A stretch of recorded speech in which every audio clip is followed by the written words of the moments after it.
Hello students, how are you. नमस्कार। आशा करता हूँ आप सभी स्वस्थ एवं प्रसन्नचित्त होंगे। स्टूडेंट्स, हम लोग जनरल एंट्रीज के बारे में पढ़ रहे हैं। कुछ टिपिकल एंट्रीज हम पहले देख चुके हैं। आशा करता हूँ आप सबने वो उनकी अच्छी प्रैक्टिस कर ली होगी और उसमें कोई प्रॉब्लम नहीं आई होगी। आज हम उसके आगे बढ़ते हैं, कुछ और एंट्रीज की बात करते हैं, कुछ और एंट्रीज को देखते हैं, समझते हैं।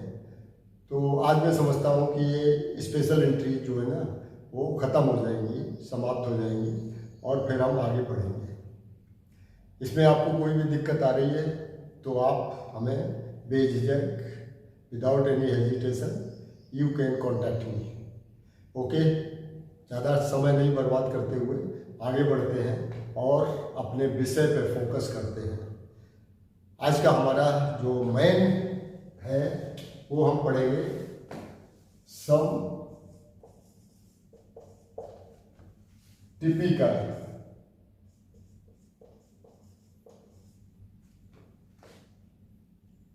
एंट्रीज।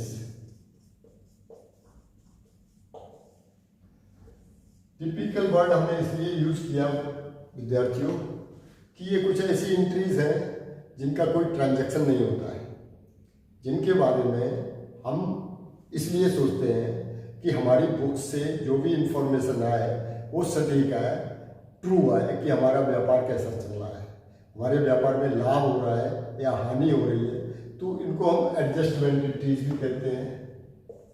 इनको हम एडजस्टमेंट एंट्रीज भी कहते हैं।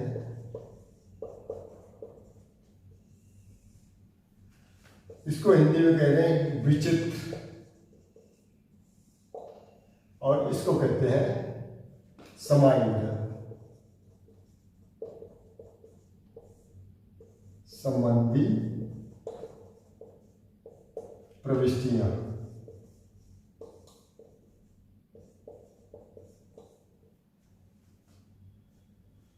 तो इन एंट्रीज के बारे में बात करते हैं। इसमें जो मेन एंट्री आती है वो नंबर 1 है आउटस्टैंडिंग एक्सपेंसेस।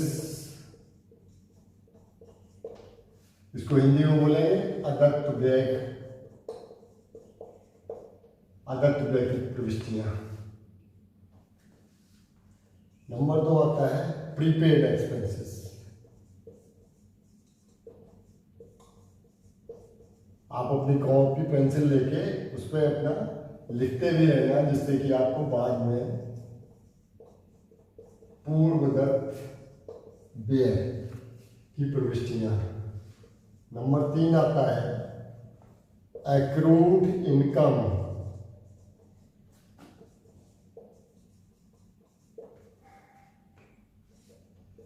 उपार्जित आय।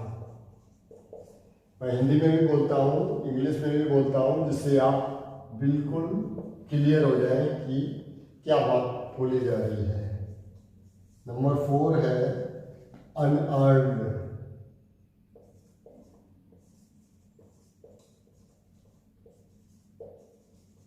अनअर्न्ड इनकम, अनुपार्जित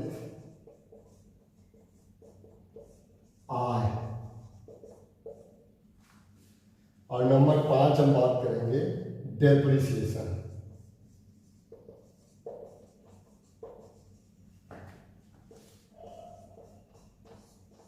ह्रास से संबंधित एंट्रीज की।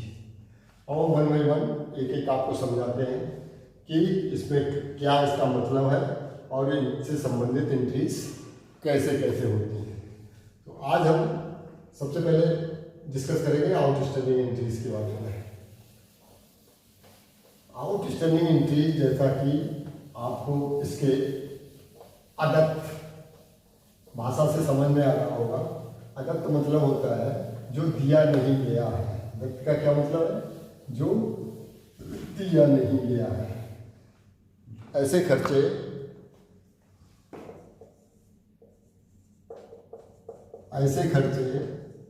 जो हो गए हैं लेकिन हमने उनका पेमेंट नहीं किया है।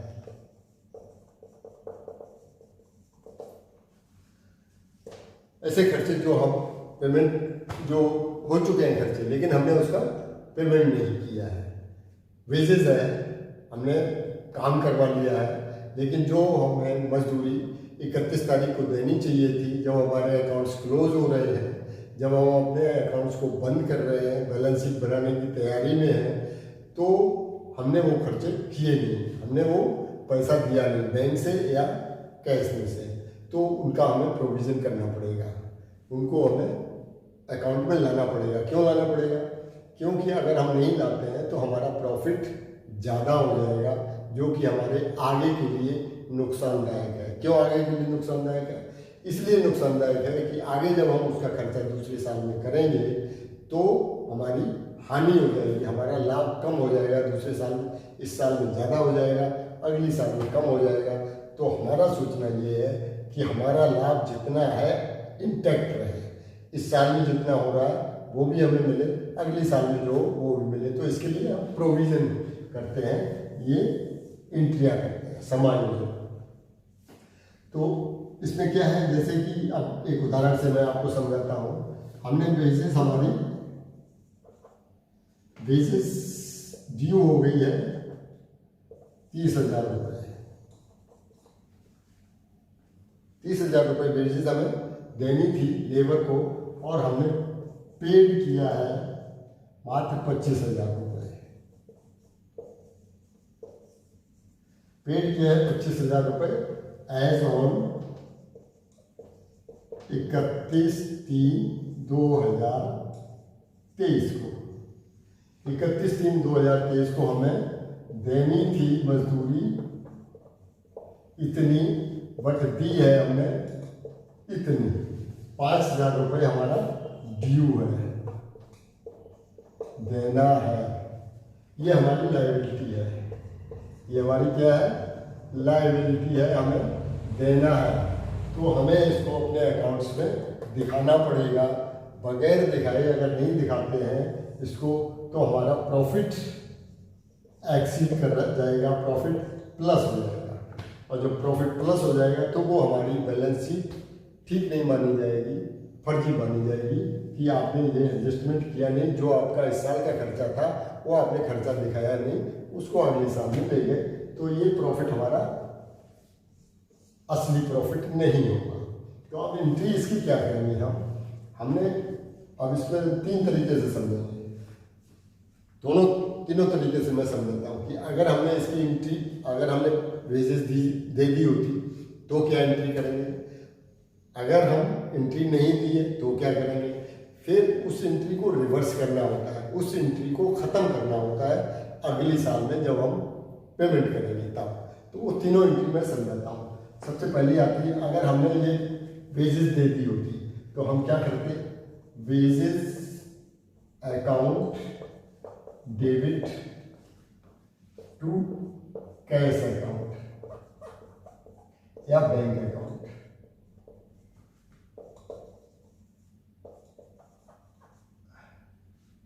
being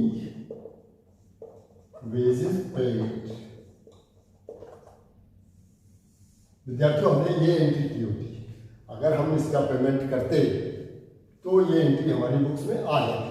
अब चूंकि हमने की नहीं है, ये एंट्री हमारी बुक्स में नहीं है। अब 31 तारीख आ गई तो हम क्या करेंगे एंट्री, तो हम वो एंट्री ये करेंगे, क्या करेंगे, वेजेस तो अकाउंट डेबिट करेंगे, तभी हमारी ट्रू पिक्चर आएगी, क्योंकि ये तो हमें अपनी बुक्स में दिखाना है कि हमारी मजदूरी कितनी गई, उतनी उस किताब में होनी चाहिए। Wages account debit to outstanding wages account, ये 5,000, ये 5,000 बीइंग प्रोविजन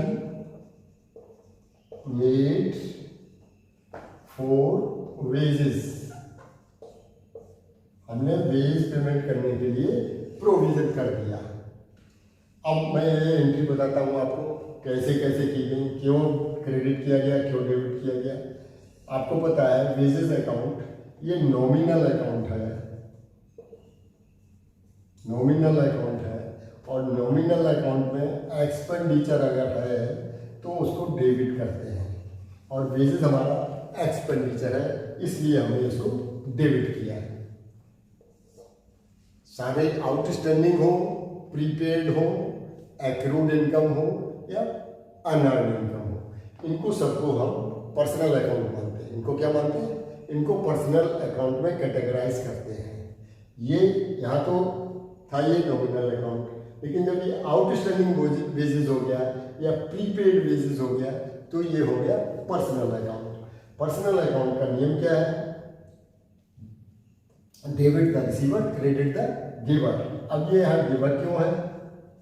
इसने पैसे इस बेसिस के लिए दिए हैं, हमने अभी कैश से नहीं दिया, हमने अभी बैंक से नहीं दिया, हमने इस अकाउंट से दिया है, इसलिए ये गिवर हो गया, और गिवर हो गया तो इसलिए हमने इसको क्रेडिट किया। ये पर्सनल अकाउंट का नियम है, इसलिए हमने इसको क्रेडिट किया हुआ है। ठीक बात बच्चों समझ में आ गई होगी। तो हम अगर पेमेंट नहीं करते हैं, आउटस्टैंडिंग कोई एक्सपेंसेस रह जाते हैं, तो उसकी चाहे वेजेस हो, सैलरी हो, इंश्योरेंस हो, इलेक्ट्रिसिटी चार्जेस हो, कोई भी खर्चे होंगे उस खर्चे को यहाँ डेबिट करेंगे, और आउटस्टैंडिंग वो खर्चा जो भी है उसको क्यों लिखेंगे यहाँ? क्योंकि हमें पता चलना चाहिए कि किस खर्चे के लिए ये प्रोविजन किया गया है। ठीक बच्चों, तो ये हमारी एंट्री हो गई, ये हो गया आउटस्टैंडिंग एक्सपेंस। अब दूसरी एंट्री जब हम दूसरे साल में पहुँचेंगे 1 तारीख को, तो हमें एंट्री करनी होगी इसकी, क्योंकि इसको हमें ख़त्म करना है। ये बुक्स में ज़्यादा दिन तक नहीं रहेगा, हमें इसकी वेजेस भी देनी होगी। तो वेजेस को देने के लिए हम अब इसको क्रेडिट किया था, इसको करेंगे outstanding wages account debit to cash account, cash या bank, being wages paid from the provision account। हमने जहां से प्रोविजन किया था उसमें से हमने मजदूरी दे दी। ये एंट्री होगी हमारी नेक्स्ट ईयर, ये 1/4/2024 को होगी। ये होगी एंट्री आपकी 31/3/2023 को। ठीक बात समझ गए?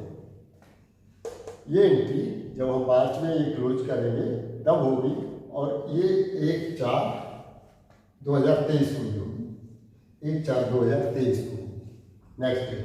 समझ गए बात? तो ये हो गया आउटस्टैंडिंग एक्सपेंसेस का। मुझे उम्मीद है कि आपको समझ आ गया होगा। अब हम लोग बढ़ते हैं आगे प्रीपेड एक्सपेंसेस की तरफ। प्रीपेड एक्सपेंसेस क्या है और उसका प्रोविजन कैसे किया जाता है, उसकी एंट्री क्या की जाती है। Number 2, prepaid expenses.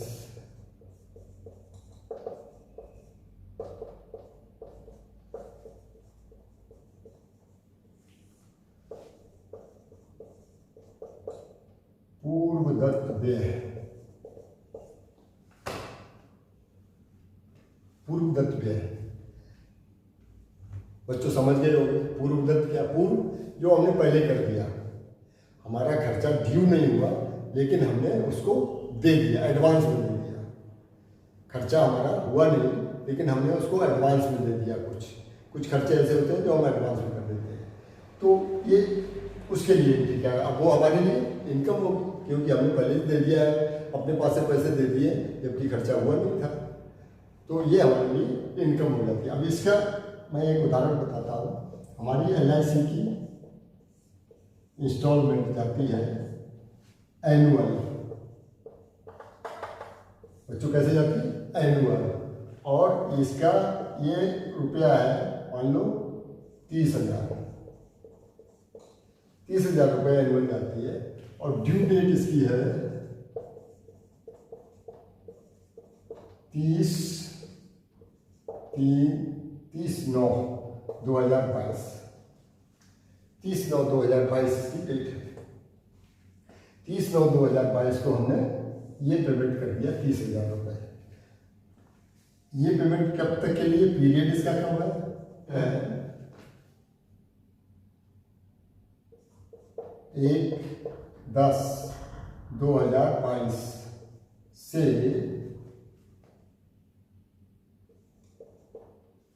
30/9/2023 तक। 1/10/2022 से 30/9/2023 तक ये हमें पेमेंट करना है। हमने पेमेंट कर दिया है 30/9/2022 को। कब पेमेंट कर दिया, 30/9/2022 को। ये पेमेंट कब तक के लिए है, ये पेमेंट है 30/9/2023 तक। 30/9/2023 तक। अब हम अपने अकाउंट बना रहे हैं 31/3/2023 को। हम कब अकाउंट बना रहे हैं, 31/3/2023 को। LIC की इंस्टॉलमेंट है 30,000 की, जिसका पेमेंट जाता है, जो एनुअल जिसका इंस्टॉलमेंट है, और हमें 1/10/2022 से 30/9/2023 तक उसका पेमेंट जाता है। 31/3/2023 को हमें अपने अकाउंट बनाने हैं। अब हमने 30/9/2022 को जो पेमेंट किया है 30/9/2023 तक, और हम 31/3/2023 को अपने, तो इसमें हमें 6 महीने का एडवांस पेमेंट कर दिया हमने। 6 महीने का एडवांस पेमेंट हो गया है, क्योंकि हम तो 31/3 को बना रहे हैं और पेमेंट किया है 30/9/2023 तक के लिए। तो अब ये इसको एडवांस पेमेंट करेंगे हम, कि हमने LIC की किस्त दी थी जो 30,000 रुपये की, उसमें 6 महीने का इस साल का हमारी इंस्टॉलमेंट थी और 6 महीने की अगली साल की इंस्टॉलमेंट थी। तो हम इसकी एंट्री कैसे करेंगे, बच्चों ध्यान से देखना। इसकी एंट्री जब करेंगे तो इसमें 30,000 रुपये में 15,000 रुपये इस साल का है, प्लस 15,000 रुपये अगली साल का है। अब हमने एंट्री जब की थी, तब उसमें एंट्री जब हमने पेमेंट किया था तो क्या एंट्री की थी, इंश्योरेंस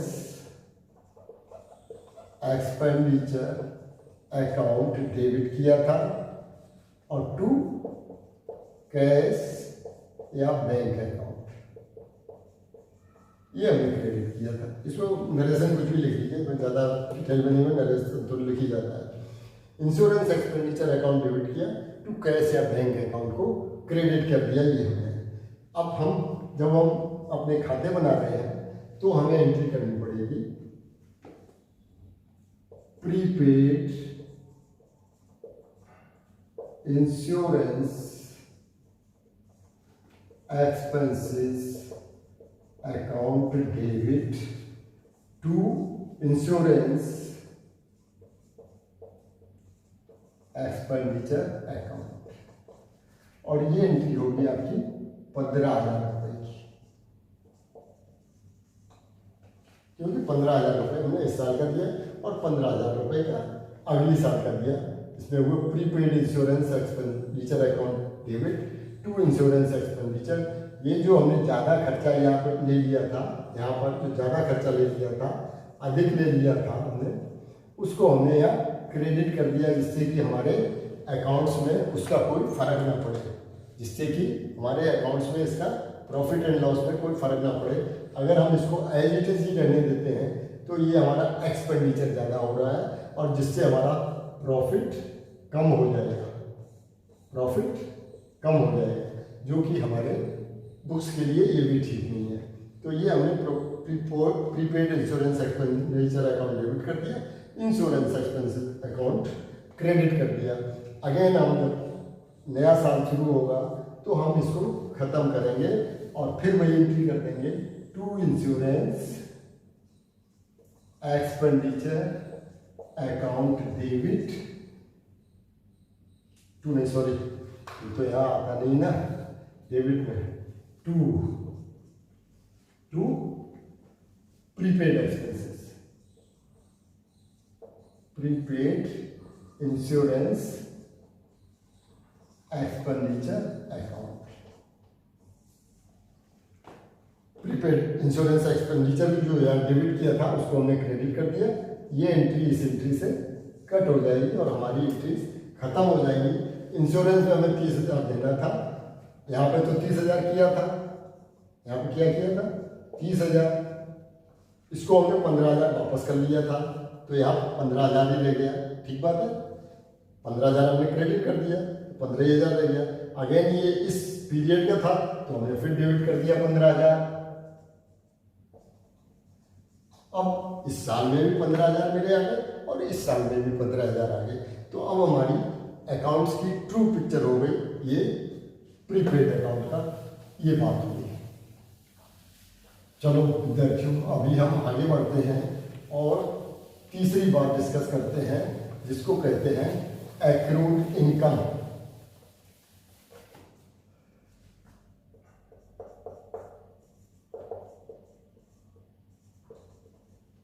एक्रूड इनकम अकाउंट, उपार्जित आय। अब एक्रूड इनकम अकाउंट उपार्जित आय में क्या हुआ कि हमने कोई इनकम तो हमारी हो गई है लेकिन वो हमें मिली नहीं है। इनकम हमारी हो गई है लेकिन वो हमको मिल नहीं पाई है, तो हम उससे संबंधित इसमें एंट्री करते हैं। इसमें आप हिंदी में समझ सकते हो, आय जो हो गई है लेकिन हमें मिली नहीं है। हमें से मतलब है व्यापार, हमें से मतलब है व्यापार को। हम कोई भी बात करते हैं वो व्यापार के दृष्टिकोण से करते हैं। इंडिविजुअल या कुछ भी नहीं होता, जो अकाउंट्स होते हैं वो बिजनेस के होते हैं, हमारा कुछ भी नहीं होता। तो हमने कोई इनकम तो हो गई है लेकिन हमें वो फिजिकली मिली नहीं, इनकम मिली नहीं है, तो वो क्या हो गया। अब जैसे कि हमने कोई इन्वेस्टमेंट कर दिया,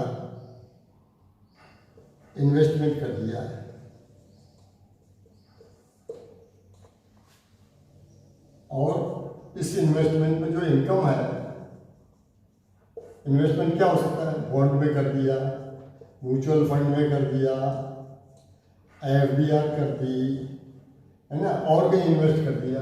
अब इसकी इनकम जो है हमें वो मिलती है 30/9 को, 30/9/2023 समझ लीजिए, 30/9/2023 को मिलेगी। हमें अपने अकाउंट बनाने 31/3/2023 को, 31/3/2023 को बनाने हैं।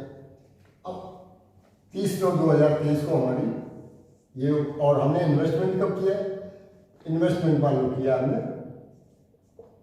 1/1/2023 को इन्वेस्टमेंट किया हमने, 1/1/2023 को। तो 1/1/2023 से 31/3/2023 तक कुछ इनकम इसमें हुई होगी, कुछ इनकम इसमें जनरेट हुई होगी, लेकिन ये ड्यू 30/9 हमारे अकाउंट में 30/9 को आएगी। अब जब कुछ इनकम इस पीरियड की हमारी ड्यू हुई है तो उसको प्रोपोर्शनेट करके हम इसमें एंट्री पास करते हैं। समझ गए बात। हमने कोई इन्वेस्टमेंट किया, मान लो एफडीआर करिए, एफडीआर का ब्याज हमें 6 महीने में एक बार मिलता है, एफडीआर का ब्याज हमें 6 महीने में एक बार मिलता है, लेकिन जिस दिन हमारे खाते क्लोज हो रहे थे उस दिन 3 महीने ही हुए थे, उस डेट को 3 महीने हुए थे, तो 3 महीने का ब्याज तो कुछ आएगा ही, तो उसका प्रोविजन हम करेंगे। वो इनकम हो चुकी है हमें लेकिन हमें मिली नहीं है अभी खाते में, इसलिए वो अकाउंट्स में आएगी। तो अब उस इनकम को हम कैसे, उसकी क्या एंट्री करेंगे,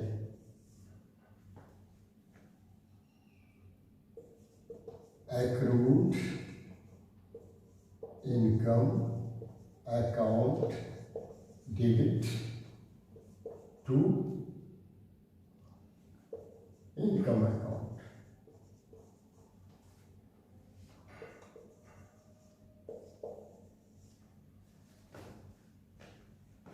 मान लीजिए ये इंटरेस्ट हमारा था 12,000 का, ये हमारा 20,000 का था। मान लीजिए ये इंटरेस्ट हमारा 20,000 पेबल था 1 साल के बाद, ठीक है। अब यहाँ तक हमको 15,000 रुपये मिलेंगे, लेकिन इस बीच से इस बीच के बीच में 5,000 ड्यू होते हैं। ये ड्यू होते हैं 5,000 3 महीने का। ये तो 4 क्वार्टर का है 20,000, तो एक क्वार्टर ये बीता है आपका, एक क्वार्टर में 5,000 हो गए। तो हम accrued income account debit to income account करके इसकी एंट्री कर देंगे। क्यों कर देंगे कि ये पैसा हमें मिला नहीं था, अगर मिल जाता तो हम यहाँ पे एंट्री करते bank account debit to income account, ठीक है ना। अगर हमें मिल गया होता तो हम बैंक अकाउंट डेबिट करते और टू इनकम अकाउंट कर देते। क्यों इनकम अकाउंट क्यों करते? क्योंकि ये नॉमिनल अकाउंट है, नॉमिनल अकाउंट में इनकम को हम क्रेडिट करते हैं। और बैंक अकाउंट एक पर्सनल अकाउंट है, और पर्सनल अकाउंट में जो इसको रिसीव हो रहा है पैसा ना बैंक को, तो इसलिए इसको डेबिट करते हैं। डेबिट का रिसीवर, इसको ये इनकम रिसीव हो रही है, कहीं से इसको चेक मिलता, कहीं से इसको पैसे मिलते, तो ये रिसीवर है, तो रिसीवर को हम डेबिट कर देते हैं। तो ये एंट्री करते हैं। अब अगली एंट्री क्या होगी? जब ये इनकम हमारे पास आ जाएगी तो हम पुरानी एंट्री कर देंगे, bank account debit to income account, ठीक है बच्चों। चलो ये हो गया आपका इंटरेस्ट एक्रूड इनकम अकाउंट। अभी आते हैं बच्चों अनअर्न्ड इनकम अकाउंट। अनअर्न्ड क्या होता है कि हमारे पास अनअर्न्ड इनकम, अनुपार्जित आय,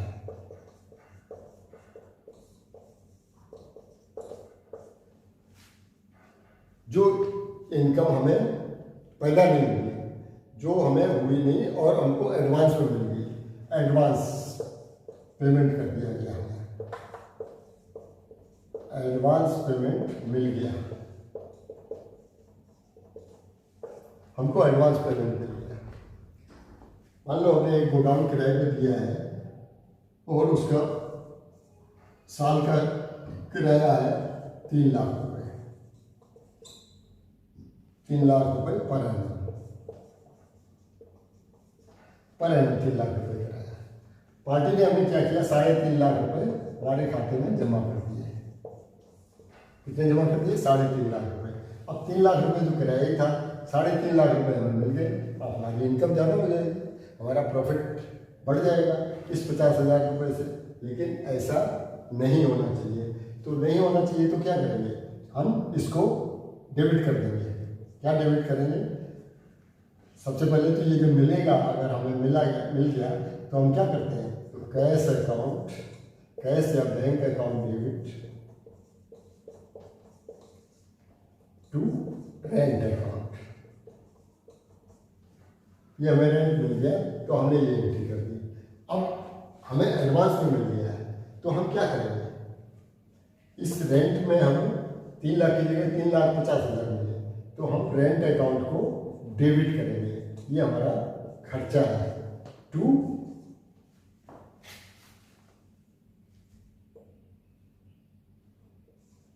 अनअर्न्ड रेंट अकाउंट 50,000 रुपये।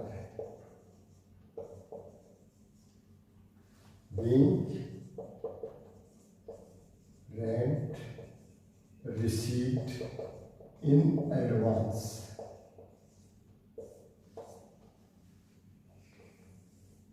अगर हमको ज़्यादा पैसे मिल गए हैं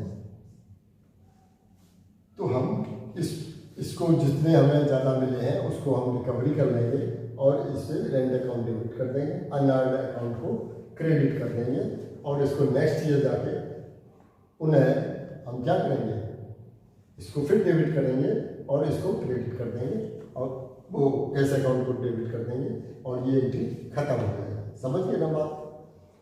तो ये अच्छा, एक और रह गई आपकी डेप्रिसिएशन अकाउंट। ये आपका अनअर्न्ड इनकम होगी जो हमें पैदा नहीं हुई है लेकिन हमें मिल गई है, हमने उसका कुछ भी काम किया नहीं है, उसका पेमेंट अगले पीरियड में ड्यू होगा। तो अभी हम आते हैं डेप्रिसिएशन।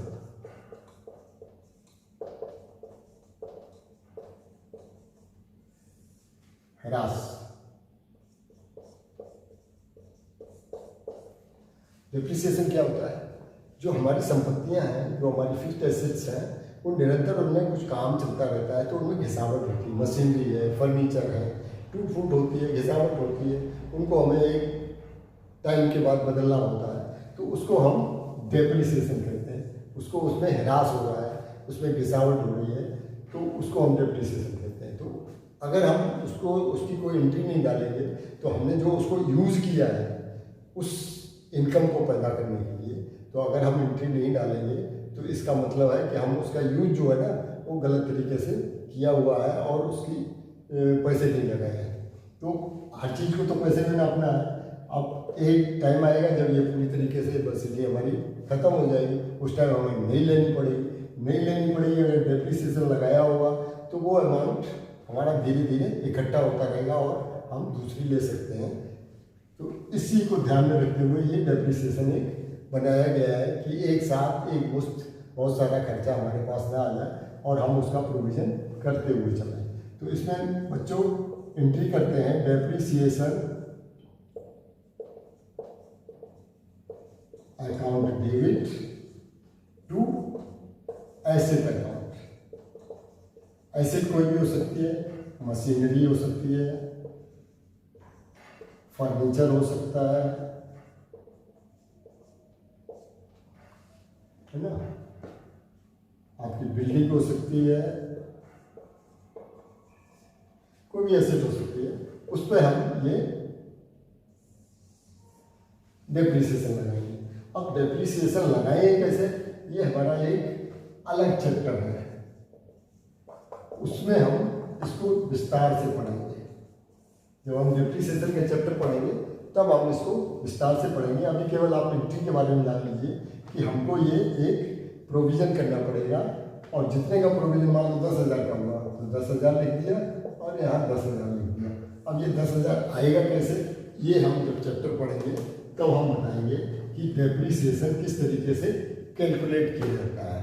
उसके कई मेथड होते हैं, तो उन मेथड में से कौन सा एडॉप्ट बिजनेस ने किया है उसके हिसाब से डेप्रिसिएशन लगेगा। तो इसकी एंट्री ये पास हो जाएगी, depreciation account debit to asset account. और एसेट से यहाँ पर मशीनरी होगी या फर्नीचर होगा या बिल्डिंग होगी, वो भी जो भी एसेट होगी उसका नाम होगा। तो उसमें से बैलेंस शीट में से उस जो इसकी कीमत होगी उसमें से ये डेप्रिसिएशन का अमाउंट माइनस करके बैलेंस शीट में दिखाएंगे। हम पढ़ेंगे, सब बाद में पढ़ेंगे। अभी केवल आप एंट्री के बारे में जान लीजिए कि ये डेप्रिसिएशन अकाउंट क्या है, डेप्रिसिएशन है क्या, उसकी जनरल एंट्री क्या होती है। जनरल एंट्री में जब आप बात आएगी तो आप ये एंट्री ध्यान में रखना, बस इतनी सी बात है अभी आप। तो बच्चों जहाँ तक उम्मीद है आपको सब समझ में आ गया होगा। हम प्रॉब्लम करेंगे आगे चलकर तो उसमें सारा रिवीजन हो जाएगा, सारी चीज़ क्लियर हो जाएगी। तब तक के लिए बहुत बहुत धन्यवाद, नमस्कार।